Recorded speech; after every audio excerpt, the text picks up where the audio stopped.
आज पहाटे 4 वाजताच्या दरम्यान मूल पोलिसांनी एका गाडीवर कारवाई केलेली आहे। त्या गाडीमध्ये 24 गोवंश अवैध वाहतूक करणारे गोवंश सापडलेले आहेत आणि त्या गोवंशाची लोहारा येथे गोरक्षामध्ये रितसर सुटका केलेली आहे।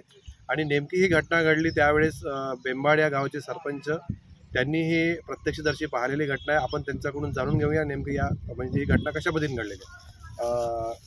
बेंबाड सरपंच साहेब, मी सकाळी 5 वाजता जेव्हा उठलो त्यावेळेस मला कशाचा तरी आवाज आला आणि नेमकं मी बाहेर येऊन बघितलं असता ट्रक एका साईडला कडेला पूर्णपणे खाली उतरलेला होता आणि मला याची निश्चित कल्पना नव्हती का हे कशाचं आहे। परंतु मी पहिल्यांदा पोलिसांना कळवलं। त्याची तात्काळ दखल घेऊन श्री झुरमुरे साहेब हे घटनास्थळी दाखल झाले आणि मला पण हाक मारली त्यांनी। त्यानंतर त्यांनी लगेच आम्ही बघितले असता की तिथे गुरे होते। त्यांनी लगेच मग त्यांच्या वरच्या अधिकाऱ्यांना फोन केला आणि ते सुद्धा काही वेळानंतर दाखल झाले। यानंतर सर्व गुरांची सुटका करून त्यांनी त्या गोशाळेमध्ये रवानगी करण्यात आली पिकअपची वाहनाद्वारे।